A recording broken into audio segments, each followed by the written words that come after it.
All right, I'm Jonathan, I'm Gabriella. I'm Elva. I'm Sienna.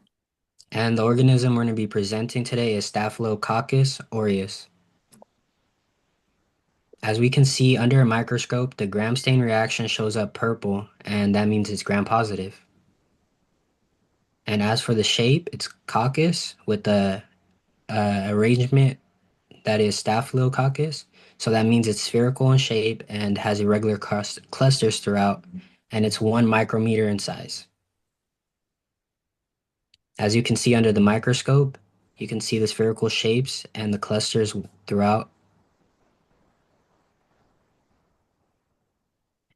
So now for the structures found in the organism. It has a cell membrane, which is a phospholipid bilayer that controls the transport and metabolism. It has a cell wall, which is a thick peptidoglycan layer.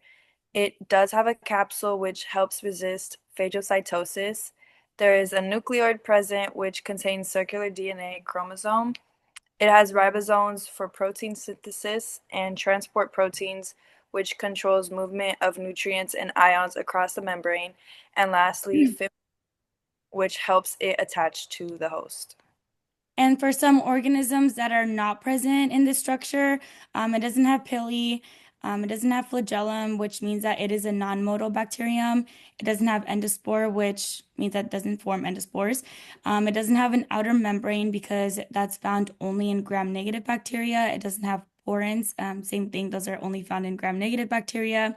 It doesn't have mycolic acid because that's only found in Mycobacterium. And it occasionally has inclusions, which means that it can sometimes store nutrients like phosphate or glycogen. As far as the diseases caused by Staphylococcus aureus, we do have respiratory and systematic infections such as pneumonia, which is like a lung infection that can cause influenza in a hospital setting, the Bacteremia or sepsis, which is a bacteria in the bloodstream that can spread infection through the body, endocarditis, which is an infection in the inner lining or in the heart valves, osteolytis, which is infection in the bones, the septic arthritis, which is infection to the joints. There is skin and soft tissue infections such as boils, carbonucles, impetigo, cellulitis, and sepsis. And then there is toxic mediated diseases such as food poisoning, toxic shock syndrome, the scalded skin syndrome. And then our first picture is going to be the skin and soft tissue infections in the left corner, and then at the bottom too as well. And then the third picture is going to be a picture of pneumonia present. And then our last picture has a picture of the toxic shock syndrome. Thank you. Thank you. Thank Thank you. you.